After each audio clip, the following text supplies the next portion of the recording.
à la base, la clinique virtuelle, c'est une entreprise que je veux vendre. Et quand que je la construis, toutes les décisions que je prends en ce moment sont toujours calculées, sont toujours mesurées dans l'optique que moi, je veux vendre cette entreprise-là. Donc, mon objectif, moi, j'aime démarrer des projets, j'aime démarrer des entreprises, fait que je me vois pas travailler 40 ans de temps dans mon entreprise. Alors qu'il y a d'autres entrepreneurs que c'est ça leur bébé. Eux, ils pondent un bébé puis ils veulent le voir grandir. Moi, je vais en pondre plein de bébés.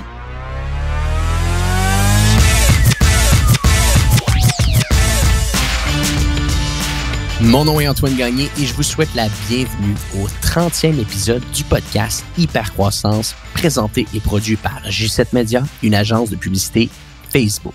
En gérant près de 1 million de dollars de publicité Facebook par mois, J7 Media aide depuis 8 ans maintenant les entreprises à accélérer leur croissance via l'entremise de la publicité Facebook et Instagram.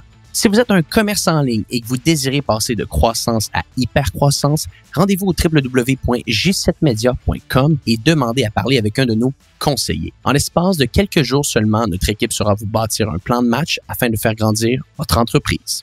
De plus en plus d'organisations commencent à voir l'importance de pouvoir opérer à distance. Le nouveau monde dans lequel on vit, n'ayons pas peur des mots, pousse les entreprises à se réinventer et trouver une manière d'être efficace sans nécessairement avoir tous les employés dans le même lieu en même temps. Mon invité aujourd'hui va vous expliquer comment, avant même la crise du COVID-19, elle a bâti son entreprise avec un modèle lui permettant d'être opérationnelle de n'importe où dans le monde. Caroline Brousseau, propriétaire de la boutique en ligne La Clinique Virtuelle, partage avec nous aujourd'hui les étapes qu'elle a parcourues dans la dernière année afin d'atteindre 300 000 $ de chiffre d'affaires mensuel en seulement 12 mois d'opération. Encore une fois, les amateurs de commerce en ligne vont être servis. Sans plus attendre, ma discussion avec Caroline Brousseau.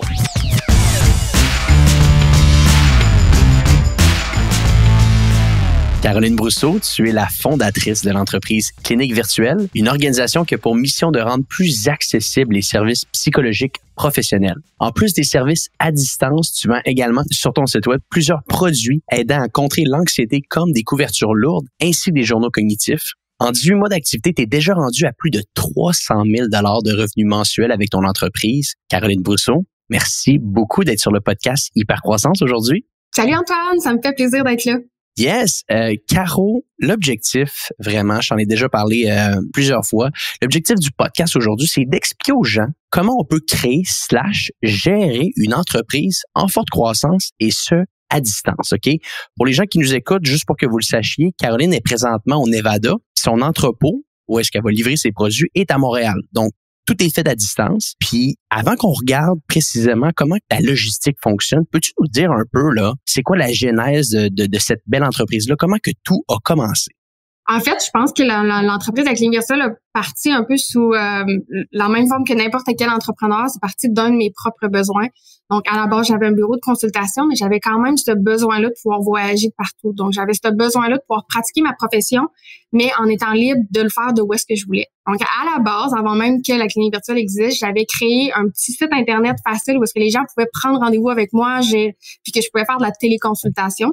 Et de ça est parti, ça a grossi rapidement parce que je me suis ramassée avec une clientèle qui était d'un peu partout à travers le Québec. Puis ça répondait aussi aux besoins de mes clients parce qu'ils se sont ramassés qu'eux aussi avaient plus besoin de se déplacer pour venir faire des consultations en bureau. Donc clairement, ça a allumé une puce qu'il y avait une niche à ce niveau-là. Puis c'est pas longtemps après, dans le fond, que j'ai démarré officiellement, que j'ai commencé à réfléchir au modèle d'affaires de la clinique virtuelle.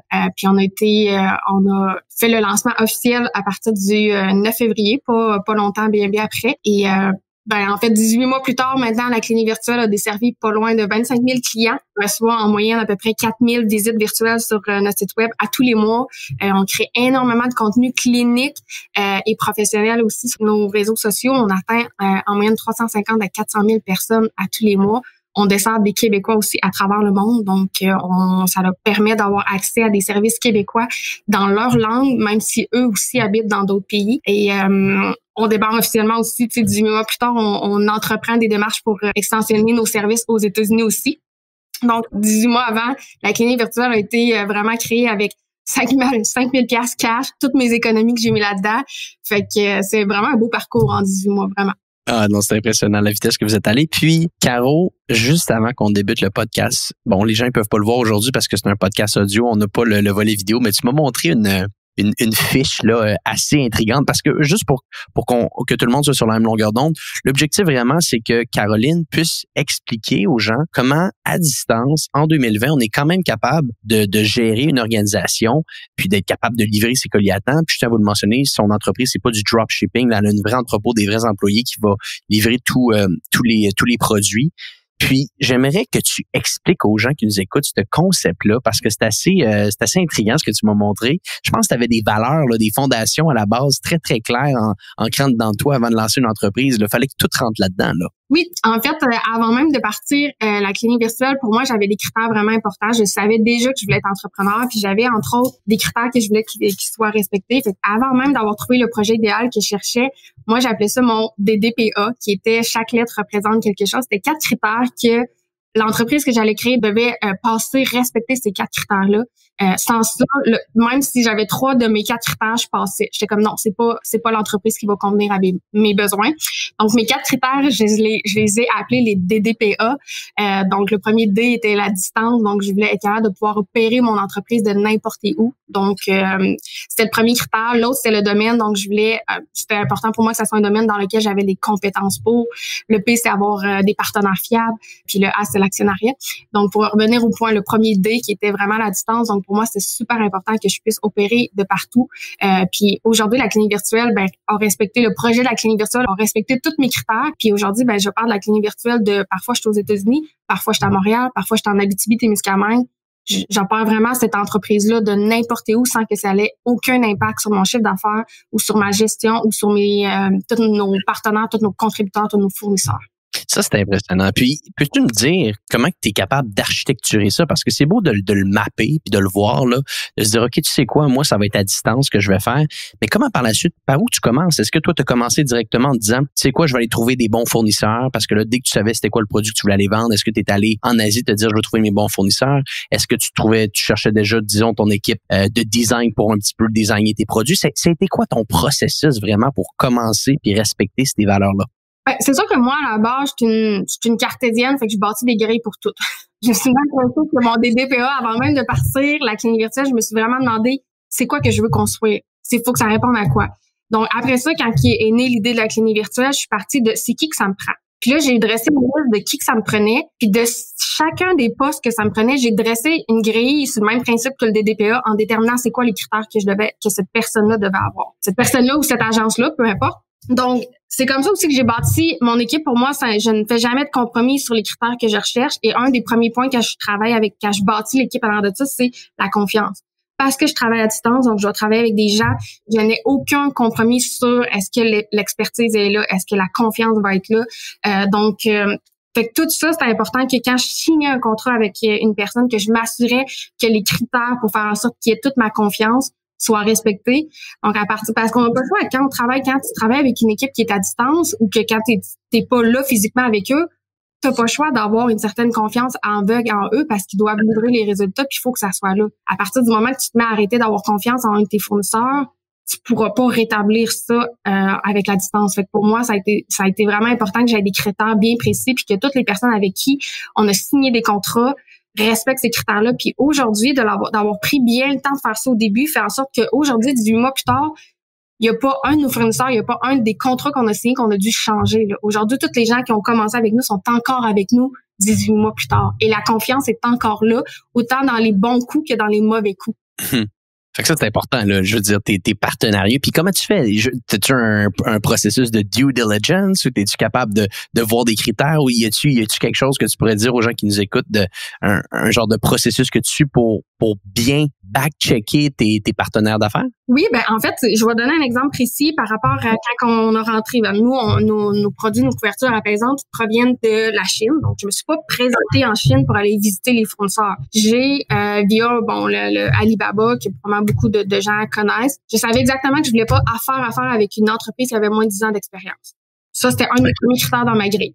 Fait que là, je filtrais tous ceux qui vendaient des couvertures pondérées. Puis là, dans ma grille, je rentrais tout le nom des fournisseurs que j'avais trouvés, qui avaient 10 ans d'expérience, qui avaient le statut de Gold, qui avaient que des bons reviews. Donc, automatiquement, si tu avais 500 commentaires, mais que tu en avais un, que tu avais un 1 étoile au lieu d'avoir un 5 étoiles, tu rentrais pas dans ma grille. Fait que de tout ça, j'ai rempli, j'ai sélectionné plein de fournisseurs, je les ai fait passer dans ma grille, être sûr qu'il y avait toutes les... Puis de ça est sorti 5 fournisseurs gagnants qui avaient tous les critères sans compromis. Et de ces 5-là, je les ai contactés. J'ai demandé des échantillons. J'ai établi des premiers contacts avec eux. J'ai reçu mes produits. Je les ai lavés, je les ai déchirés, je les ai ouverts, je les ai pesés. Il n'y a rien que j'ai pas fait. Et de ça est sorti un gagnant. Et aujourd'hui, 18 mois plus tard, c'est toujours le même fournisseur avec qui je travaille. La personne qui est responsable en Chine là-bas de travailler directement avec moi, c'est une perle rare. On connaît très bien. On se parle souvent. On n'a jamais eu de mauvaise expérience avec ce fournisseur-là. Puis même aujourd'hui, j'ai tellement de confiance en elle que même quand on développe des produits qui ne sont pas reliés au textile pour la clinique virtuelle, je passe par elle pour me trouver un fournisseur. Intéressant, ça. Fait qu'un partenaire qui est établi pour la vie, ça. Je l'espère vraiment, mais ils sont depuis 10 ans en opération, fait que je pense que ça va bien leur business, elles autres aussi. Puis tu sais, on travaille bien ensemble parce qu'on a tout, tu sais, plus que j'achète, plus qu'elle grossit aussi. Fait que tu sais, c'est vraiment une belle collaboration. Ils nous accompagnent dans ce processus-là, ils nous accommodent sur plein de choses, puis on grossit toutes les deux ensemble en tant qu'entreprise. Puis pourtant, elle est en Chine, moi je suis au Canada, mais nos deux croissances mutuelles font en sorte que c'est gagnant-gagnant pour les deux. Intéressant. Caro, tu as mentionné un truc un petit peu avant que tu parles de ton fournisseur en Asie. Tu as mentionné qu'avec tes partenaires, avec tes fournisseurs, tu dois développer cette certaine confiance-là. Donc, nous, on se connaît, je sais que tu travailles beaucoup avec des partenaires, mais moi, je veux avoir ta vision puis ta réflexion là-dessus parce que je sais même pas en date d'aujourd'hui si c'était vraiment des gens, des employés ou si c'était juste des partenaires un peu qui travaillent avec toi. Puis c'est ça que je trouve fascinant parce que tu as un volume de chiffre d'affaires impressionnant. Comme je le disais en début de podcast, tu as fait 300 000 $ de revenus au mois de mai ou au mois d'avril 2020, ce qui est énorme pour une entreprise. Puis je sais même pas s'il y a tant de gens qui sont employés dans ton organisation. Peux-tu me parler de ta vision par rapport à ça? Si c'est mieux peut-être d'aller s'entourer de partenaires dans un modèle d'affaires comme le tien ou d'avoir des gens sur le payroll comme des employés? Ben, c'est sûr qu'à la base, la clinique virtuelle, en ce moment, on n'a pas d'employés. Donc, tous les gens qui travaillent pour la clinique virtuelle sont des contractuels. Parce que, à la base, quand tu démarres une entreprise, t'as pas nécessairement, c'est compliqué d'avoir des employés, une certaine logistique administrative puis de comptable aussi en arrière de ça. Donc, au début, je ressentais pas le besoin d'avoir des employés. Je le ressens toujours pas plus, parce que les partenaires avec qui je travaille répondent bien à ces besoins-là. Donc, c'est pas une entreprise. La clinique virtuelle, c'est très simple. C'est une logistique très simple. Ça ne nécessite pas des employés. Est-ce que ça va en nécessiter plus tard? Tu sais, là, on est en train de réfléchir pour s'implanter aux États-Unis, mais ça reste que c'est un modèle d'affaires qui est très simple, qui est très facile à gérer. Je porte, moi, tous les chapeaux dans cette entreprise-là, de la directrice à la gestionnaire des réseaux sociaux, à la gestionnaire du service à la clientèle. Donc, je porte vraiment tous les chapeaux. Puis moi, comment je vois mon rôle là-dedans, c'est de m'assurer que les personnes qui sont contractuelles, comme c'est pas moi qui réponds aux clients directement, j'ai une personne qui est responsable pour le service à la clientèle, mais moi, mon chapeau de gestionnaire, c'est de m'assurer qu'elle transmet le message général de la clinique virtuelle, qu'elle répond à mes clients de la même façon que je le ferais moi, qu'elle parle comme si c'était moi qui s'adressait à mon client. Donc, on n'a pas d'employés, on est 100% contractuel parce que un de mes objectifs avec la clinique virtuelle, c'est que ça reste une logistique simple et facile d'opération de n'importe où. Et pour que ça soit opérationnel de n'importe où, ça doit être simple à contrôler puis à diriger. Mais c'est ça qui est paradoxal, c'est que créer un modèle simple comme tu as créé, puis que tu continues à créer, c'est complexe. C'est complexe, tu sais, c'est ça la beauté de la chose. Quand tu es capable à la fin de la journée d'avoir un modèle, comme tu le dis, qui est simple, faut pas que les gens qui nous écoutent aujourd'hui pensent que créer un modèle de même, ça se fait en 2 temps, 3 mouvements. Là, tu as pensé, tu as bien architecturé le tout. Puis parle-nous donc un peu de ça. Là. Donc, parce que là, si on fait l'analyse, 18 mois d'opération, 12 mois par contre seulement de vente de produits physiques, puis je pense qu'on peut se le dire, c'est une bonne partie de tes revenus, là, la majeure partie de tes revenus. Donc, en un an, tu étais capable d'atteindre des chiffres assez exceptionnels. Des bons coups, on pourrait quasiment penser que c'est une histoire Cendrillon. Peux-tu nous parler des enjeux un petit peu? Parce que là, je peux pas croire que tout le temps rose. Le monde aujourd'hui, ils vont dire qu'on est des menteurs sinon. Là. Oui, en fait, il y a vraiment des bons coups, des mauvais coups. Tu sais, je donne un exemple bien précis. Dans n'importe quel volet d'entrepreneuriat, il y a toujours des hauts et des bas. C'est justement un peu avant qu'on commence le podcast, j'avais une discussion justement avec toi, Antoine, où est-ce que je te disais que je suis dans une période difficile parce qu'il y a des moments tough, puis bon, ça a été super euphorique parce qu'on vient de passer dans l'œil du dragon, c'était le fun. On a eu vraiment un beau chiffre d'affaires, ça a explosé les ventes à un point où est-ce que notre caractère, la veille qu'on passait dans l'œil du dragon, notre cargaison pleine de couvertures de produits thérapeutiques arrivait. On avait au-dessus de 2000 couvertures. On était comme, oh my God, ça va être, on manquera pas de stock. En 48 heures, c'était sold out. Tu sais, c'est euphorique comme sentiment. T'es comme, aïe, c'est malade. Puis, ben, après ça, tu sais, il y a eu tous les problèmes de, là, après ça, il est venu une panoplie de problèmes de logistique parce que, à cause du confinement, on a eu beaucoup de problèmes avec Post Canada. Les commandes, ça a pris 2 à 3 semaines avant qu'il y ait des gens qui reçoivent leur colis. Aujourd'hui, 3 semaines plus tard, il y a encore des gens qui attendent après leur colis. Nos couvertures sont perdues dans les entrepôts. À travers ça aussi, ben, je suis une entreprise qui offre des services professionnels de la santé. Donc, on est régi aussi à respecter des codes de déontologie de des ordres professionnels. Donc, on a eu des inspections, des investigations par rapport à ça. On doit répondre de nos actes par rapport à ça. Donc, on doit aussi fournir énormément de documents. On doit répondre à cette investigation-là. Il y a vraiment ça en est un coup dur où est-ce que ça a été beaucoup de travail, beaucoup de logistique, beaucoup d'orchestration pour mettre ça de l'avant, s'assurer qu'on était conforme, qu'on a passé à travers ça. Puis, on va passer à travers ça, puis ça va à la fin de l'année, quand on va regarder le topo global de l'année, ça va avoir été une super belle année, vraiment de croissance, puis vraiment explosive. Mais des périodes comme ça, quand tu es sous investigation, que tu as des panoplies de documents à finir, à remplir, que tu dois régler des problèmes au niveau de la logistique, que tu as perdu des couvertures à travers ça à cause des problèmes de confinement, de pandémie, c'est plein de beaux exemples de moments qui sont moins le fun dans le côté entrepreneurial. Non, effectivement. Mais c'est parce qu'à la vitesse, des fois, que quand on va très, très vite, à un certain point, on n'est même pas capable de planifier une croissance comme ça. Puis, c'est un terme que je voudrais garder ici. Puis je voudrais t'entendre là-dessus, le mot planification. J'aimerais que tu me dises comment que tu arrives à tout planifier un petit peu ton volet logistique. Tu l'as dit, ça a été un de tes plus gros enjeux que tu as eu dans les dernières semaines. Comme n'importe quel e-commerce que je rencontre, que je discute, c'est tout le temps la même chose. Hein? C'est l'œuf ou la poule. Donc, on pense qu'on va faire beaucoup de ventes. Finalement, on fait pas assez de ventes. On est un petit peu déçu. Ou on en fait trop, mais là, on n'a pas assez de stock. Donc, on est tout le temps pris un petit peu, des fois, dans cet engrenage-là qui ne termine pas. Je voudrais t'entendre là-dessus. Comment tu arrives à planifier un petit peu des périodes qui vont peut-être être plus fortes, comme tu dis que tu as eu un passage à la télévision récemment. Le Noël, les périodes de novembre, décembre, des fois, sont très fortes au niveau du e-commerce. J'aimerais ça que tu nous parles de comment qu'une entreprise en ligne peut simplifier sa planification pour être certain de, on l'espère, pas manquer de stock là, dans des grosses périodes. C'est sûr que nous, notre première année, tu sais, c'est Antoine, tu l'as mentionné, ça fait seulement 12 mois qu'on a une boutique en ligne. Puis, tu sais, ta première année, t'as aucun data sur quoi t'asseoir pour réfléchir. T'sais, tes 12 premiers mois, là, c'est vraiment de l'aveuglette totale. Fait qu'il y a pas, j'ai pas de bons ou mauvais conseils là-dessus.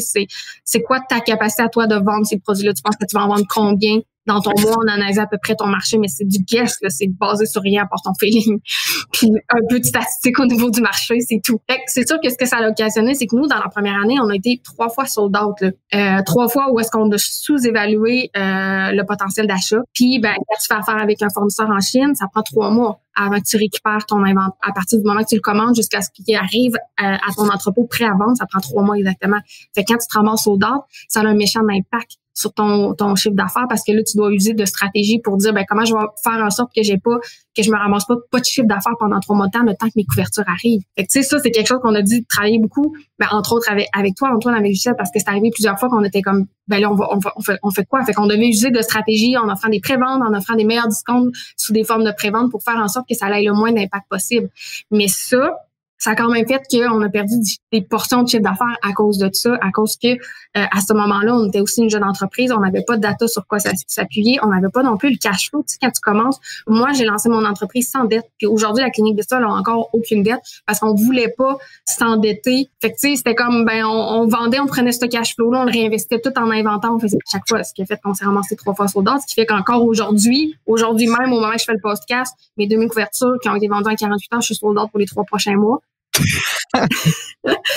fait que comment on réussit à faire ça? Ben, tu fais ton possible. C'est ça que j'ai vu à dire. Tu sais, nous, comment on le fait, c'est que, puis, tu sais, c'est quelque chose que je pense être capable de vraiment améliorer mieux dans ma prochaine année 2020.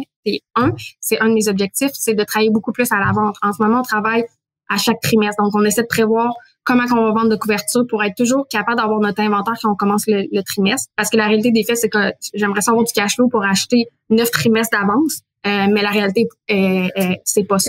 Donc, en ce moment, dans la première année, c'est comme ça qu'on a fonctionné. On a fonctionné 3 mois à la fois, trimestre à la fois, en faisant notre gestion, en faisant notre cash flow Puis on pouvait pas faire mieux parce que de toute façon, on avait juste 1 an d'opération. Mon année prochaine, je vais avoir du data beaucoup plus précis. Donc, je pense que l'année prochaine, je vais être capable de travailler beaucoup plus d'avance, pas juste 3 mois d'avance. J'espère être capable de travailler 6 mois d'avance, donc toujours 2 mois de trimestre d'avance pour faire en sorte que j'espère, un de mes objectifs pour l'année 2021, c'est de n'être plus jamais sold out. OK. Moi, je te poserai une question. Parler des préventes, des campagnes de prévente que tu as faites. Je parle avec beaucoup de gens. Je vois souvent que c'est une technique que les gens vont prendre, qui vont vendre en avance, même sans nécessairement avoir encore le stock, qui savent quand que le stock va arriver. Ils savent que le stock va venir. Ils savent que ça devrait arriver à un certain point, mais ils l'ont pas encore et ils le vendent en avance. J'aimerais que tu me dises un petit peu les avantages puis les moins bons coups reliés à ça parce que, comme tu as dit, tu n'as pas envie d'arrêter de vendre, tu veux continuer à faire du chiffre d'affaires, mais il y a peut-être un petit peu des enjeux reliés à ça également, que certains clients ils vont peut-être dire « Ouais, ça va prendre du temps avant que mon produit arrive ». Qu'est-ce que tu dirais par rapport à ça? Ça serait quoi ton opinion là, par rapport aux préventes au niveau des bons et des moins bons coups qui viennent avec ça? Ben, moi, je pense que l'avantage de ça, c'est que ça permet, le premier point, c'est que ça permet d'empêcher ton entreprise d'être sans chiffre d'affaires jusqu'à ce que tu reviennes. Fait que ça permet de générer quand même du cash flow, de continuer à pouvoir payer tes dépenses opérationnelles, même si tu n'as pas le stock. Puis, c'est sûr que l'inconvénient que ça fait, c'est que ça crée qu'il n'y a pas tout le monde qui va être convaincu d'acheter. Tu sais, il faut que tu aies une certaine notoriété de ton entreprise pour réussir à convaincre un de tes clients de dire « Hey, fais-moi assez confiance, paie-moi tout de suite ta couverture, tu vas l'avoir juste dans 2 mois ou dans 1 mois. » Il faut que tu aies cette notoriété-là, il faut que tu aies cette solidité-là, puis il faut que la confiance que ton client a envers toi-même, il faut qu'elle soit là. Donc, nous, tu sais, je pense que ça, on a réussi à bien le faire. On a une belle notoriété sur les réseaux sociaux. On a une communauté qui est très, très active. On a énormément de nos clients qui nous écrivent des bons commentaires. On n'a jamais demandé à nos clients d'aller nous écrire des reviews. Pourtant, ils font d'emblée. On a plein de beaux commentaires. Les gens, même sur nos publicités Facebook, les gens vont venir partager leur expérience avec les produits. Fait que tout ça, ça nous a permis de créer cette confiance-là. Donc, ça permet ça de faire des préventes. Est-ce que quelqu'un qui n'a pas de notoriété, qui vient de démarrer une entreprise, peut partir en prévente? Je sais pas, je pense qu'il y a une réflexion à avoir en arrière de ça sur qu'est-ce que tu vas dégager comme signe de confiance. Donc ça, je pense que c'est l'avantage au moment où est-ce qu'on s'est ramassé sur d'autres, mais on avait déjà cette notoriété-là parce que nous, on a commencé à vendre des produits seulement 6 mois après être complètement opérationnel. On est souvent présent. Charles Montigny, qui a été le visage un peu de notre entreprise, a fait souvent des Facebook Live avec nos clients où est-ce qu'ils pouvaient venir nous poser des questions. Ils voyaient qu'on était vraiment des personnes physiques là. Donc ça l'a beaucoup aidé. Je pense que les inconvénients aussi, c'est sûr que tu gères, il y a plus de logistique en arrière de ça. Donc, il faut que tu sois encore là, il faut que tu aies vraiment un bon lien de confiance avec ton fournisseur. Il faut que tu sois sûr que la date que tu prétends avoir tes produits qui vont vraiment être là à temps, puis qui vont arriver dans un état où est-ce qu'ils sont parfaits, prêts à expédier, prêts à vendre. Fait qu'il fallait que cette confiance-là soit là avec notre fournisseur, que quand nos couvertures allaient arriver, il allait être impeccable, top-notch, puis prêt à vendre, puis qu'il n'y aurait pas à avoir de délai supplémentaire. Puis nous, ça s'est toujours bien passé parce que il y a toujours eu une très bonne communication avec notre fournisseur en Chine. Il nous envoie régulièrement des topos de où est-ce que notre cargaison est rendue, ce qui nous permet d'envoyer aussi des updates à nos clients pour leur dire « Et vos couvertures s'en viennent, on fait juste vous dire qu'ils sont rendus à tel endroit. Comme prévu, on va être capable de livrer à temps. » Est-ce qu'entre-temps, on perd certaines ventes parce qu'il y a des clients qui entre-temps changent d'idée? Ben oui, mais en même temps, c'est correct, on les rembourse, on s'astine pas avec eux, t'as le droit. Tu sais, en fait, au bout du compte, c'est le client qui décide de te faire confiance ou pas. Puis à partir du moment qu'il décide de te faire confiance, puis de dire, moi, oui, je réserve mon produit tout de suite, on s'en reparle dans 2 mois, c'est sa décision à lui. Tu sais, est-ce qu'on perd des ventes à travers ça? Oui, probablement, mais en même temps, au bout du compte, le client, lui, a rien à perdre dans tout ça parce que peu importe, il peut annuler aussi sa commande quand il veut. Intéressant. J'aimerais ça t'entendre un petit peu sur le volet des ventes de services. OK?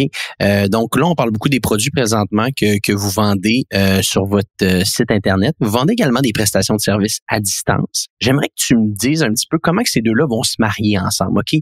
Je te donne un exemple, Caro. Il y a énormément de gens souvent que ce qu'ils vont faire, c'est que dans leur tunnel de vente, dans leur campagne qu'ils vont faire, dans leur campagne de publicité, ils vont utiliser un peu leurs prestations de services pour, entre parenthèses, rentabiliser leur investissement publicitaire parce qu'il y a des plus grosses marges de profit souvent qui vont se faire là-dessus. Et par la suite, ils vont vendre des produits aux gens qui ont acheté des services. Donc, les deux travaillent très, très bien d'une manière complémentaire. Puis ça, je trouve ça intelligent de le faire. J'aimerais t'entendre là-dessus. Est-ce que toi, continuellement, quand tu vas faire on pourrait dire ça, une téléconsultation, là, donc une consultation à distance avec quelqu'un ou un partenaire chez toi qui va le faire, est-ce qu'il y a un sujet également par la suite à essayer de vendre un produit à ces gens-là? Est-ce que les deux travaillent bien ensemble? Non, les deux encore en lien avec nous, on fait face à des ordres professionnels qui régissent des professions. Donc, c'est important de savoir que Moi, Caroline Bourseau, je fais pas de la téléconsultation. J'ai engagé une firme experte en téléconsultation qui ont un bassin d'une 50aine de professionnels de la santé. Donc, ils ont des psychologues, des travailleurs sociaux, des médecins, ils ont de la télémédecine, ils ont des infirmières, ils ont des ergothérapeutes. Donc, moi, tout ce qui est la téléconsultation, encore là, c'est donner un partenaire de confiance qui est solide depuis des années, depuis plus de 20 ans dans le domaine de la consultation médicale. Donc, tout le service professionnel est donné à une firme externe. Pourquoi aussi? C'est qu'en fait, un professionnel de la santé n'a pas le droit de vendre un produit personnellement à un de ses clients qui est en téléconsultation.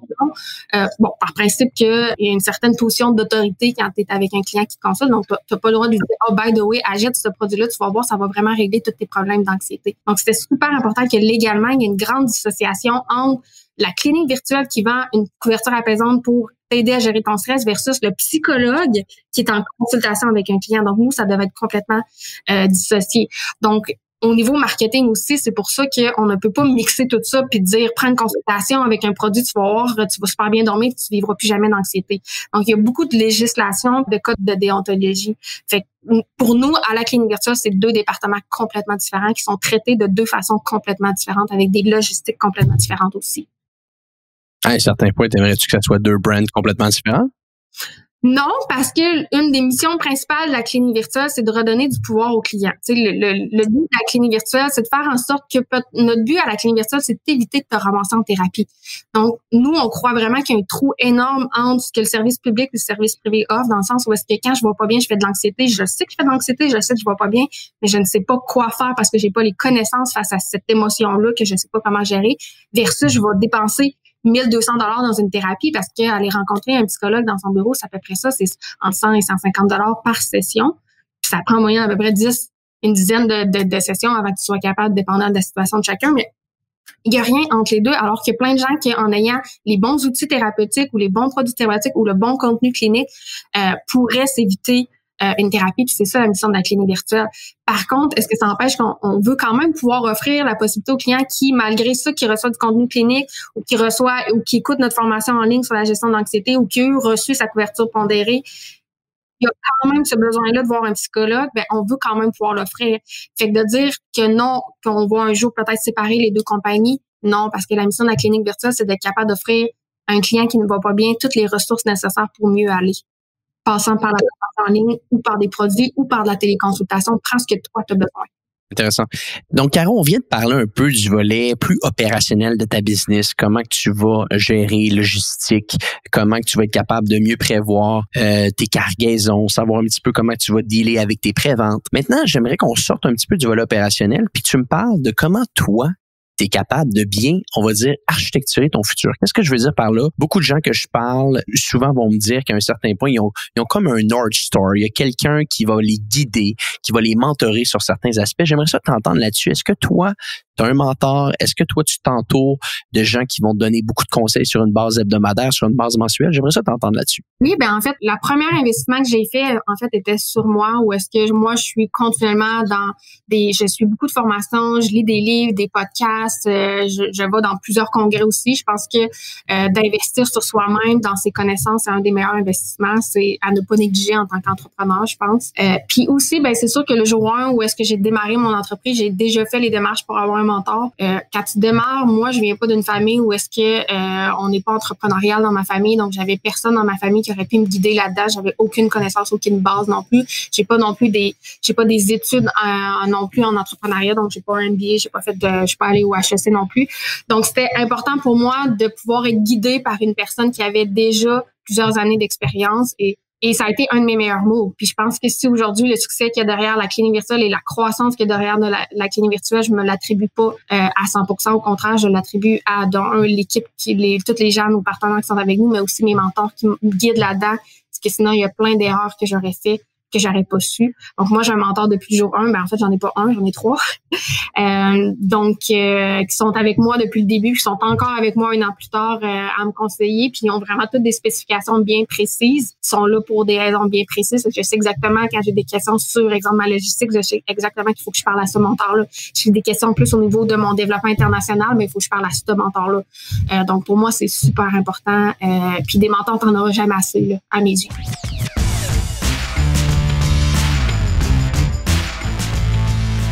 Je fais une petite parenthèse sur le podcast en cours afin de vous remercier tous et chacun qui nous écoutent. Vous êtes des milliers chaque mois à écouter Hypercroissance et ça me touche du fond du cœur. Également, si vous connaissez quelqu'un qui aurait sa place sur le podcast pour nous parler d'hypercroissance, je vous invite à m'écrire personnellement au email suivant agagne@j7media.com, donc AGAGNE @J, le chiffre 7, média au singulier.com. Et ça me fera un énorme plaisir de discuter avec vous. De retour à l'épisode en cours.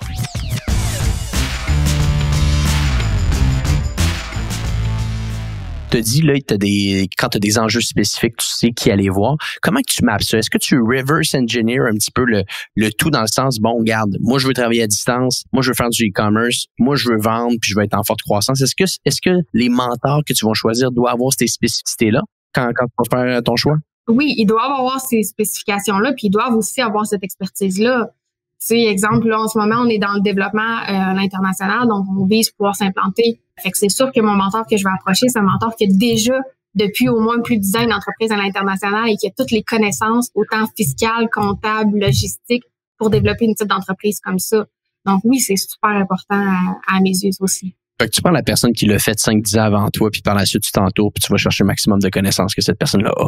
Ouais, de connaissances puis d'expérience. Parce que les mentors qui sont plus âgés que nous ou qui ont beaucoup plus d'années d'expérience que nous, ils ont tellement à nous apprendre, à mes yeux. Ils ont un bagage au même niveau qu'un grand-parent a un bagage sur la vie personnelle.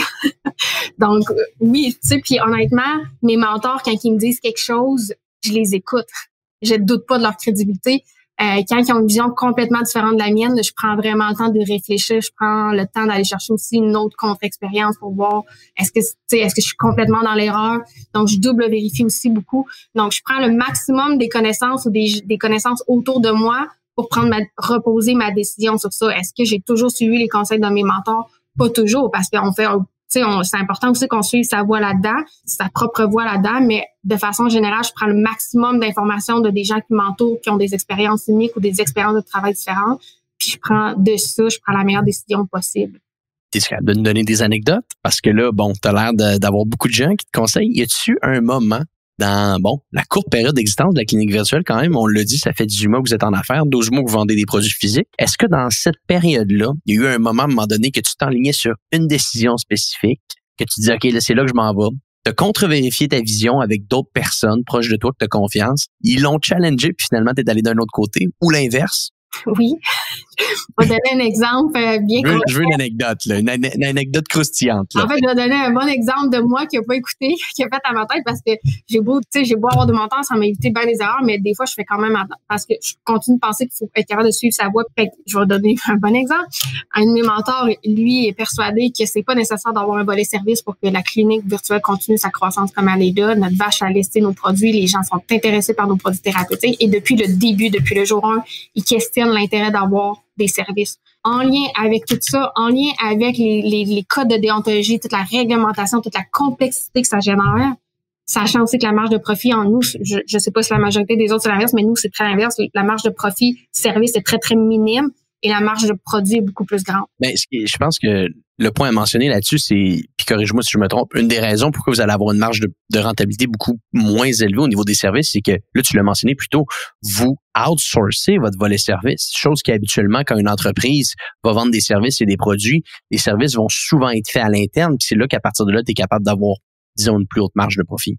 Oui, en fait, mais nous, dans la réalité de notre service à nous, le service qu'on parle entre autres, c'est exemple un professionnel de la santé qui va émettre une consultation. Nous, les honoraires chargés sont régis par des codes de déontologie. Donc, tu peux pas dire, moi, mon tarif de consultation va être 2 fois plus élevé parce que je suis une entreprise puis je vais prendre une cote là-dessus. Donc, on va se le dire, la tarification doit respecter les normes de la profession.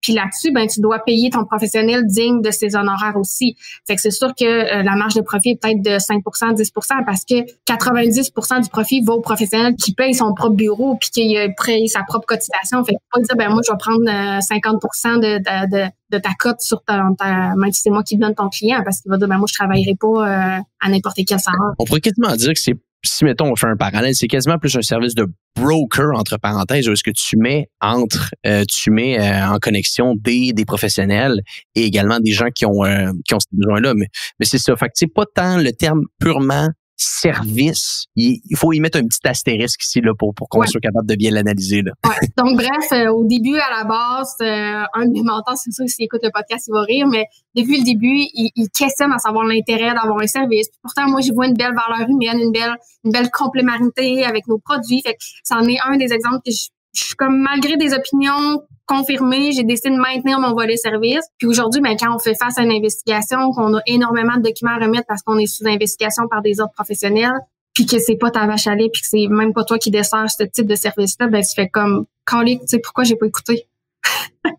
Tu sais, mon mentor qui avait de l'expérience, que depuis 1 an, qui me répète la même affaire, là, ben ça en est un bon exemple, tu sais, des fois, tu sais, je sous-estimais un peu le pouvoir des enquêtes d'investigation, je sous-estimais la lourdeur de ça. Je m'étais dit, bon, si on fait face à une enquête, c'est pas grave, on répondra aux questions, puis nous, on s'assure qu'on est réglementaire, puis on l'est, mais il faut quand même, après ça, aller se défendre devant ça, puis il faut quand même, c'est notre responsabilité de prouver tout ça, qu'on est conforme, c'est notre responsabilité de fournir toute la documentation reliée à ça. Donc là, je vais perdre probablement 3 semaines d'opérationnel parce que je suis en train de juste focuser sur bien faire les choses au niveau de mon investigation. Fait que, tu sais, c'est 3 semaines où est-ce que mon focus est ailleurs dans un élément qui est pas important. Tu sais, ça me met un bon exemple. Puis le focus quand tu es une entreprise qui démarre, parce que tu es encore dans ce processus-là, est très, très important. Le focus, c'est un luxe que tu peux pas te permettre de perdre là, souvent quand tu débutes. Fait que c'est quand même un bon exemple. T'en as-tu d'autres enquêtes? C'est toujours intéressant d'avoir des anecdotes comme ça là, sur un podcast. Ben oui, je peux en donner un autre,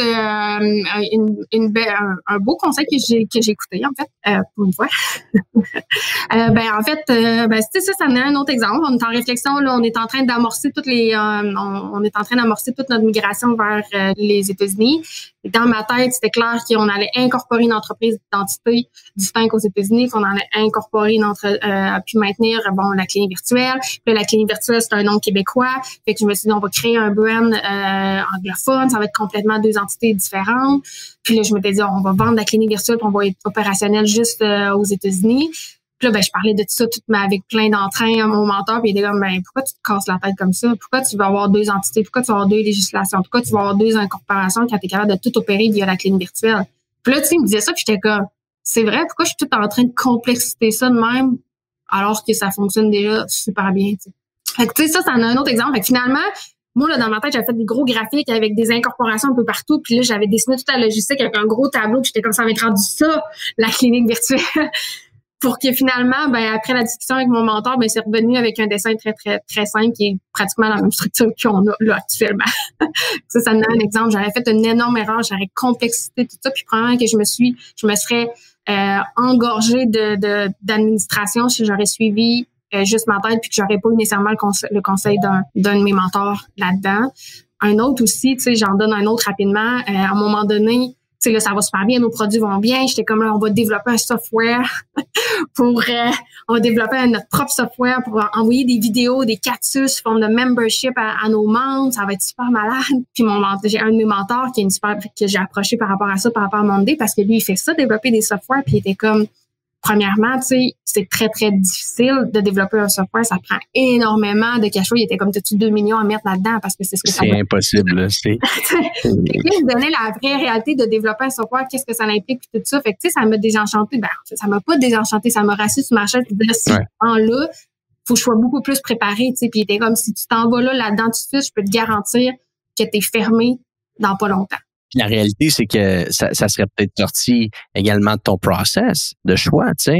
Exact. Il était comme, puis c'est ce qu'il m'a montré. Il m'a montré le reflet de tu t'éloignes complètement de ta mission, tu t'éloignes de ce qui fonctionne là bien.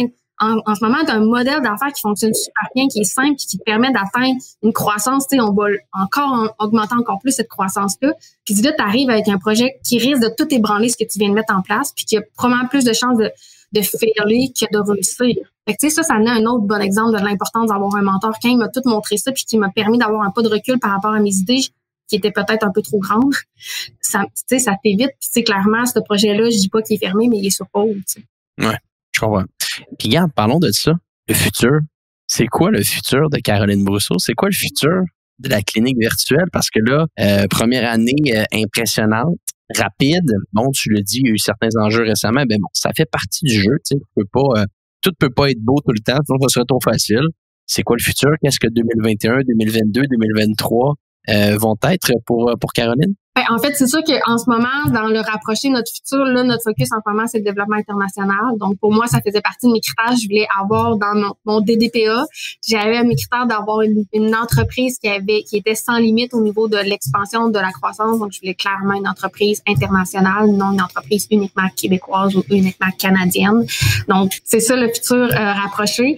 C'est sûr que la mission à la base de la clinique virtuelle, c'est de devenir la plateforme de référence qui est en ce qui est de matière de services et de produits psychologiques. Si tu vois pas bien, je veux que la première pensée des gens, ça soit la clinique virtuelle. Puis tant que j'aurai pas atteint cet objectif-là, qu'on deviendra pas la clinique de référence en matière de services virtuels pour la gestion du stress et de l'anxiété, ben moi c'est ça mon objectif. Puis c'est sûr qu'à la base, c'est quand on vend une entreprise, il y a plusieurs types de missions derrière de ton entreprise. Il faut déjà que tu le saches au début. Mais moi à la base, la clinique virtuelle, c'est une entreprise que je veux vendre. C'est quand que je la construis, toutes les décisions que je prends en ce moment sont faites sont toujours calculées, sont toujours mesurées dans l'optique que moi, je veux vendre cette entreprise-là. Donc, mon objectif, moi, j'aime démarrer des projets, j'aime démarrer des entreprises, fait que je me vois pas travailler 40 ans de temps dans mon entreprise. Alors qu'il y a d'autres entrepreneurs que c'est ça leur bébé. Eux, ils pondent un bébé puis ils veulent le voir grandir. Moi, je vais en pondre plein de bébés. Fait que l'entreprise, ben, elle est créée, elle est faite comme ça à chaque fois qu'on signe des contrats ou des départements. Moi, je m'assure aussi, puis tu sais, c'est un peu en lien avec la logistique. Pourquoi je suis hands-off en lien avec beaucoup d'affaires, c'est que cette entreprise-là doit être vendue un jour. Et si je suis celle qui opère tout et qui fait tout moi-même, c'est très difficile de vendre une entreprise quand c'est toi qui est la personne qui contrôle tout, qui fait tout, parce que toi, tu peux pas te vendre. Il faut que cette entreprise-là, tu sois capable de la donner à quelqu'un, puis qu'il soit capable d'opérer cette entreprise-là. C'est ça que ça a d'impact le jour où est-ce que t'es plus là. Donc, c'est aussi une autre des raisons pourquoi cette entreprise-là, elle est buildée, puis faites en sorte que je suis capable d'être de n'importe où, puis que si demain matin, je suis plus là, ben cette entreprise-là s'opère de la même façon, sans qu'il y ait de conséquences de ça. Je suis vraiment pas indispensable à cette entreprise-là. Intéressant, j'adore ça. Tu as parlé un peu plus tôt dans le podcast, Caro, que tu lis, que tu écoutes des podcasts, que tu t'éduques beaucoup. Parle-nous un peu de ça. Là, regarde, pour les gens qui nous écoutent, là, moi et Caro, on est en vidéo, puis les deux, on a un bon amour de Russell Brunson. Donc, moi, j'ai reçu mon livre la semaine passée, Traffic Secret. Je suis jalouse parce que moi, j'ai pas encore reçu. Je pense qu'ils ont perdu mon colis. Tu l'as pas reçu encore? J'étais aux États-Unis. J'aurais dû le recevoir en premier avant les gens du Canada, mais en tout cas, je pense qu'ils ont perdu mon colis. Ouais, ben, il y en a peut-être trop à shipper. Lui aussi, il a peut-être eu des problèmes d'inventaire parce que, aux dernières nouvelles, je crois que c'est assez populaire. Donc, bref, également, moi, je suis un très grand lecteur. Je veux t'entendre là-dessus. Qu'est-ce qui a peut-être marqué ton esprit dans les derniers mois, dans les dernières années en termes de lecture qu'on pourrait conseiller aux gens qui nous écoutent? Eh ben, il se pose pas ça la bonne question à la bonne personne parce que je lis énormément de livres, mais j'ai une mémoire de poisson sur qui a écrit les livres et quels sont les titres des livres que j'ai lus. Fait que je suis vraiment gênée là, parce que je pourrais te donner une liste. Si tu m'aurais donné cette question-là d'avant, j'aurais pu me préparer. Mais Brandon Russell, j'ai lu tous ses livres là. Pour moi, je veux dire, c'est un incontournable. Russell Brunson? Ouais, c'est ça. C'est ça l'affaire. Je peux pas donner des titres et des noms, là. Je vais mélanger les titres ensemble, les noms. Mais j'ai lu toutes je pense qu'il y en a 3 ou 4 au total des livres. Là. Je les ai toutes lues. C'est la Bible, je veux dire, sont signés avec 150 post-it partout. N'importe qui est dans le domaine du marketing, du e-commerce, c'est un incontournable. Ça s'applique à n'importe quel type de business. Un livre que je viens de me rappeler aussi que j'ai lu, que j'ai beaucoup aimé, c'est l'Océan bleu. Je sais pas si ça dit quelque chose. Ben oui, je connais. OK, le concept des océans bleus versus les océans rouges. Donc, comment tu réussis à te démarquer? Qu'est-ce que toi t'offres de différent que tout ce qui existe? Donc, la façon aussi de communiquer qui était super important. C'est sûr que j'ai lu la méthode lui qui bâtit des startups avec rien, là, puis là, il te donne les meilleurs conseils. Le livre, il est bleu, là. Je sais qu'il est bleu. Je suis en train d'en préparer un également pour toi que je vais te montrer qu'il faut que tu achètes. Un livre, toi qui aimes beaucoup les livres de marketing à la Russell Brunson. Ça, je pense que tu vas beaucoup aimer. Je te montre ça à l'instant. Je sais pas si tu l'as lu, c'est un livre de Jay Abraham, Getting Everything You Can Out of All You've Got. Un livre que j'ai lu l'année dernière quand j'étais en Espagne en voyage qui m'a fasciné. Complètement incroyable, ce livre-là. C'est un livre qui a des conseils marketing, des conseils business. Jay Abraham, c'est un brain comme il s'en fait très, très peu. Donc, peut-être tu peux mettre ça également dans ta to-do de lecture. Puis, tu sais, Antoine, tu m'avais donné un livre à lire qui était Dog Shoes. Ouais, exactement. C'est Shoe Dog, le livre du fondateur de Nike, ouais. Oui, je suis pas bonne avec les titres, c'est un de mes pires défauts, la mémoire, une vraie mémoire de poisson. Ça, c'est un livre qui m'a, Tu l'as lu? Oui, je l'ai lu. Parce que je suis pas dans mon bureau, mais il est encore c'est le livre que je viens de finir dernièrement, justement. Je sais pas ce que tu retiens de ce livre-là, mais en fait, moi, à chaque fois que je finis de lire un livre, je me dis toujours qu'est-ce que je retiens de ce livre-là, parce que c'est impossible de retenir tous les chapitres, mais de chacun des livres, il y a une affaire ou deux que j'ai retenues puis que j'implante dans mon entreprise sans aucun doute. Et je sais pas toi, qu'est-ce que tu as retenu de ce livre-là, mais entre autres, ce livre-là, moi, ce que j'ai retenu, c'est la proximité qu'il y avait avec ses clients. Donc, malgré toutes les embûches qu'il y a eu, tu sais, il y en a eu des moments tough, ce gars-là, là. Mais il y a un focus que j'ai jamais perdu, c'est la proximité qu'il y avait avec ses clients, de toujours améliorer son produit, de vérifier avec ses produits, de tout le temps sortir une meilleure version selon les commentaires de ses clients. Puis ça, c'est quelque chose que en fait, ça confirme ce que je fais dans mon entreprise parce que cette proximité-là avec les clients, moi-même, là, j'appelle mes clients pour demander comment tu as trouvé la clinique virtuelle, y a-t-il quelque chose qu'on peut faire pour améliorer? Je pense que Shoe Dog, le livre parce que là, regarde, c'est bon, tant qu'être là, on va parler un peu de livre. Le livre Shoe Dog du fondateur de Nike, ce qui est complètement fascinant de ce livre-là, c'est que Phil Knight, c'est un entrepreneur, c'est un businessman. Mais il a une plume de storytelling complètement incroyable. Tu tombes dans ce livre-là, puis tu peux comme pas en sortir. C'est littéralement un film qui te met dedans. J'imagine à un certain point qu'il va y avoir des films et des séries Netflix d'ailleurs qui vont sortir sur l'histoire de Nike qui est complètement fascinante. Là, tu te rends compte que cette entreprise-là est née d'un voyage que lui a fait en Asie, qui a fait une négociation de dernière minute avec un fournisseur qui est revenu. On dirait que tout, puis bien entendu, à un certain point, c'est romantisé. Là, je veux dire, ça n'a pas du tout arrivé à 100% comme ça. Mais moi, ce que je retiens de l'histoire de Nike, c'est que lui, il mettait tout le temps tout sur la ligne. Il était tout le temps là à 2 doigts de la faillite tous les jours.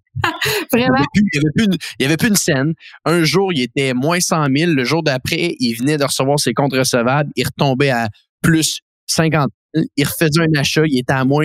Il était tout le temps en train de dealer avec les banques. Ça avait l'air d'être un cauchemar pendant plusieurs années, pendant des dizaines d'années. C'était comme ça avant qu'éventuellement il y ait un petit peu plus de prospérité. Mais c'est impressionnant de voir comment.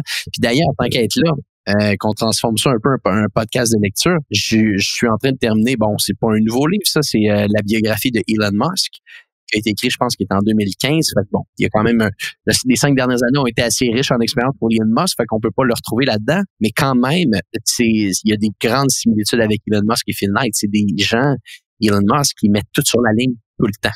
Ils ont ne comprennent pas le risque. Ils ne comprennent pas le risque. Pour eux, c'est partie courante. On peut tous prendre des risques dans la vie, mais à un certain point, il y en a qui en prennent des plus gros que d'autres.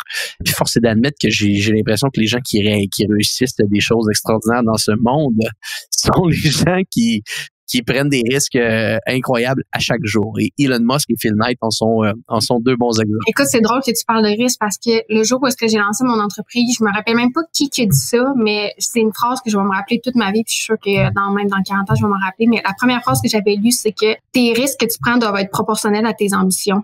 Puis je suis tellement d'accord, là. Je pense que, tu sais, la croissance que tu veux de ton entreprise ou où tu veux être, faut que ça soit proportionnel à la grandeur des risques que tu es prêt à prendre. Moi, je me rappelle que j'avais lu ça. Puis quand j'avais lu ça, vraiment, c'est un coup de tête, là. À ce moment-là, j'avais une job gouvernementale de 8 à 4, là, avec une maison puis une vie, là, bien classique. Le jour où est-ce que j'ai lu ça, j'ai décidé de lâcher ma job. J'ai vendu ma maison. Ah ouais. Ouais, j'ai lâché ma job gouvernementale de 8 à 4. J'ai vendu ma maison, parce que dans ce temps-là, j'habitais en Abitibi-Témiscamingue, je suis originaire d'Abitibi. J'ai vendu ma maison, je me suis séparée, puis j'ai emménagé à Montréal. Parce que dans ma tête, c'était clair qu'il fallait que mes fournisseurs, puis c'était clair que le cœur entrepreneurial se passait à Montréal. Fait que j'ai tout lâché, je me suis en allée là, puis je me suis dit, bon, par où je commence? Je fais louer une chambre avec un matelas à terre, là. Ça fait 5, tu sais, la clinique virtuelle, c'est pas ma première entreprise. Ça fait 5 ans de ça, le jour où est-ce que j'ai décidé de me lancer en entrepreneuriat, donc j'avais besoin de cash flow. Fait que c'est pour ça que j'avais vendu ma maison. De 2, je voulais être dans un milieu, je voulais m'entourer de des gens où est-ce qu'il y avait une culture entrepreneuriale. Clairement, à Montréal, c'était la place white. Fait que je suis vraiment partie avec ma valise, rien, puis mon chien.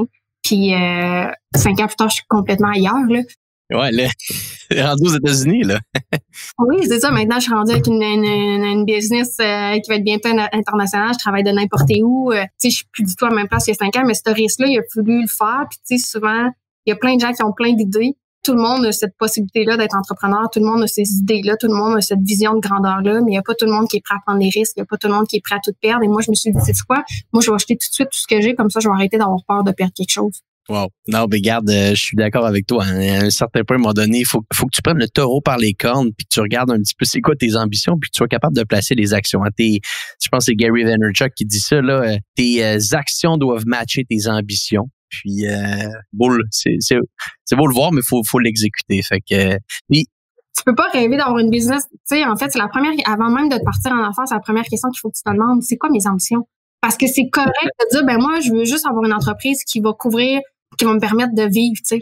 Puis c'est différent, la façon de faire, puis la façon de se lancer là-dedans est différente quand tu veux avoir une entreprise juste pour vivre versus quand tu vas avoir une entreprise internationale que tu veux vendre le plus rapidement possible. C'est complètement différent. On est d'accord.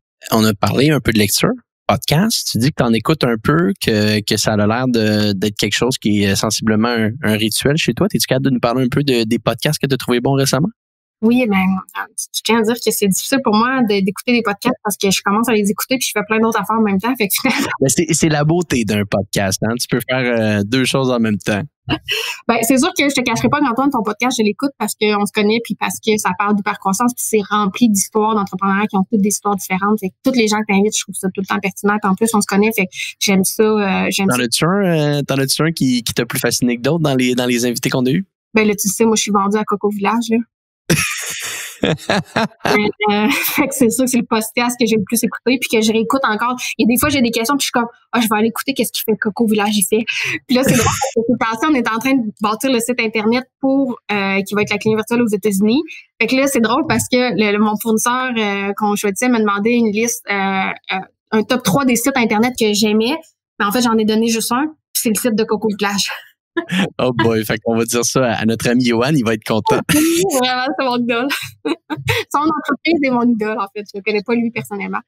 Fait que un des podcasts que j'ai écouté longtemps aussi, puis que encore j'écoute, c'est Les Dérangeants. Comme ça.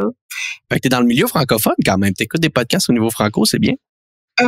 Ouais, parce que bon, j'ai des petits déficits d'attention. Fait que écouter des podcasts en anglais, en plus de faire plein de choses en même temps, ben ça fait que finalement c'est plus facile quand tu écoutes un podcast dans ta langue initiale puis que tu fais d'autres choses en même temps que quand tu l'écoutes en anglais, ça devient comme juste un bruit arrière-plan sur lequel tu te concentres. 100%. Donc, au niveau des podcasts, les autres que j'écoute, ben c'est sûr que j'écoute aussi des podcasts de développement personnel. Parce que je suis dans le domaine là-dedans. Un que je suis beaucoup aussi, c'est Danielo, tu le connais. Encore là, c'est dans le francophone, mais je trouve ça important de savoir. Nous, on vous a engagé pour faire toute notre publicité. Vous avez comme vraiment toute ma confiance, vous avez comme carte blanche sur tout. Mais je trouve ça important d'écouter des podcasts sur le Facebook Ad parce que c'est important que je comprenne les termes, que c'est important que je comprenne les ratios, les métriques, comment ça fonctionne. C'est important pour moi de comprendre cette machine-là. Tout ce qui est podcast sur le marketing, même si c'est pas moi l'experte en marketing, même si on a signé des contrats avec des firmes vraiment compétentes, je trouve ça important de développer ces compétences-là. Fait que tout ce qui est podcast sur le marketing, tout ce qui est podcast sur le e-commerce aussi, je suis là, tu sais, je suis beaucoup dans la journée, là, tous les congrès aussi qui est sur les journées internationales de e-commerce, ces congrès-là, je suis tout le temps là aussi. Les congrès aussi à Québec là, sur les nouvelles tendances numériques, je suis là aussi.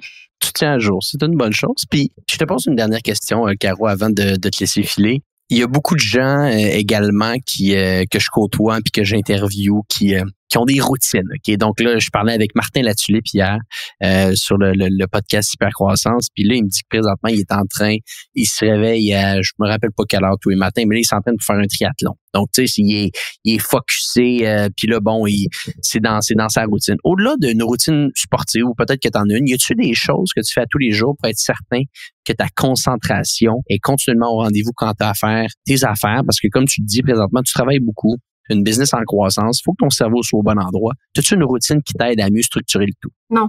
Non? Je suis la personne la plus déséquilibrée dans sa vie personnelle et professionnelle. Donc, je suis pas l'exemple à suivre. Je suis celle qui travaille au-dessus de 12. Moi, là, on est toujours lundi, là. Je sais jamais on est quelle journée, là. Moi, si quelqu'un me demande on est quelle journée, je sais pas, là. Donc, les fins de semaine, les semaines, pour moi, ça n'a pas de notion. En fait, mon horaire de travail suit la charge et le développement de mon entreprise. C'est qu'il y a des périodes où est-ce que je travaille 12 heures par jour. J'ai une de ces forces-là autant qu'on a des forces et des faiblesses en tant qu'entrepreneur. Moi, j'ai une capacité de production vraiment importante. Je peux travailler 12 heures de temps. Je me lève à 5 heures le matin, il est rendu minuit le soir, donc j'ai même pas mangé, j'ai pas pris connaissance du temps, je me suis même pas rendu compte de ce qui s'est passé à l'extérieur. S'il y a une bombe nucléaire, je suis même pas au courant parce que je suis focus sur ce que j'ai à faire. Je me lève le matin, je sais exactement toutes les tâches que j'ai à faire et je ne quitterai pas mon ordinateur tant qu'elles ne seront pas faites. Donc, ce qui fait, puis il y a des périodes aussi dans mon entreprise, c'est très, très, très intense, comme là en ce moment. Mais après, il y a des périodes où est-ce que c'est l'accalmie, tu sais, puis ces journées-là, ben, je vais peut-être travailler peut-être 3 heures, 4 heures par jour, alors que ça fait peut-être 3 mois que je fais du 12 heures par jour. Donc, jamais de journée qui est pareille, il n'y a jamais des périodes qui sont pareilles non plus. Donc, moi, je suis pas routine, j'en ai pas, moi, de routine comme ça, de déjeuner stable. Puis, moi, je peux souper à 3 heures du matin, il n'y en a pas de problème, je m'en fous, là. J'adore ça, Caro. Mais c'est bon parce que chaque personne est différente. Chaque personne est différente. Puis le plus important, c'est que tu sois capable de le savoir pour toi, ce qui fonctionne. Moi, je serais pas capable. Je suis quelqu'un qui est assez militaire dans son approche puis dans ses routines. Mais tant que tu le saches, puis tu es capable de suivre un petit peu ton process, c'est là que tu risques d'avoir du succès. Caro, merci beaucoup d'avoir été avec nous aujourd'hui. Pour les gens qui nous ont écoutés puis qui voudraient en savoir un petit peu plus sur toi, comment qu'on peut en savoir plus sur Caroline Brousseau, comment qu'on peut en savoir plus sur la clinique virtuelle? C'est où les meilleurs endroits pour vous rejoindre? Ben là, pour rejoindre Caroline Brousseau, la meilleure façon, c'est mon téléphone. Je suis pas active sur les réseaux sociaux, j'ai pas de page personnelle. Mais par contre, s'il y en a qui ont envie de suivre l'évolution de la clinique virtuelle, c'est sur la page de la clinique virtuelle. On a un beau site internet aussi, clinique-virtuelle.com. On a une super belle communauté sur les réseaux sociaux. On est très présent sur Facebook. C'est là que notre plus grosse communauté. On démarre bientôt. L'Instagram est déjà parti, mais c'est quelque chose qu'on travaille en ce moment. Donc c'est pas ça. Dans le numérique, en fait, c'est vraiment la meilleure place pour me suivre. Sinon, bonne chance parce que je suis un peu partout à travers le monde à tous les jours. On sait même ma famille est comme là. T'es où exactement? C'est bon, c'est la beauté de ton modèle d'affaires. Tu l'as bien choisi, tu l'as bien architecturé. Félicitations. Je trouve que c'est un très beau succès ce que tu as fait dans la dernière année. Caro, un merci énorme. Je suis très content de t'avoir eu aujourd'hui. Puis je suis très content également que tu nous aies expliqué les hauts et les bas de tout ça parce que faut pas se le cacher. Des fois, on pense que l'hypercroissance, c'est un terme qu'on a utilisé là, pour notre podcast. C'est le thème du podcast. On parle de croissance, certes, mais faut aussi le mentionner. Des fois, il y a des bouts un petit peu plus compliqués, puis il faut que les gens le sachent parce que c'est pas vrai que tu vas juste vivre de l'hypercroissance continuellement puis que tu vas jamais toucher certains enjeux. Après, c'est la manière que tu réagis à tout ça qui va faire en sorte si tu vas passer le prochain échelon. Exactement, vraiment. Puis je trouvais ça important de l'aide de façon transparente. Il y a beaucoup de gens qui envient le côté entrepreneurial, mais c'est faux de penser que c'est un beau conte de fées ou que c'est une histoire de princesse. C'est loin d'être le cas. Ça vient avec énormément de sacrifices. Je pense qu'il y a beaucoup de gens tant qu'ils n'ont pas sauté là-dedans, ignorent totalement tous les sacrifices qu'il y a en arrière de ça, tout le déséquilibre que ça peut engendrer chez un être humain aussi de faire face à autant de risques, autant de pression à tous les niveaux. Là. 100%.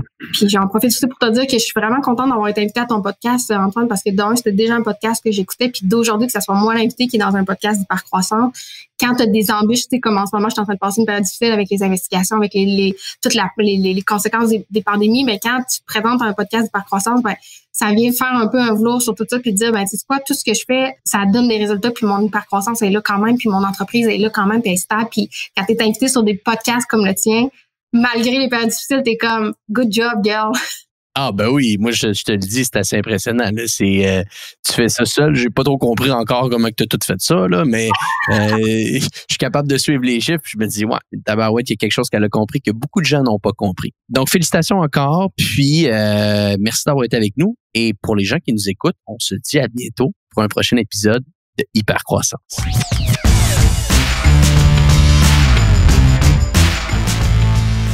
Pour les gens qui opèrent des commerces en ligne, j'espère que l'histoire de Caroline a pu vous inspirer d'une quelconque façon.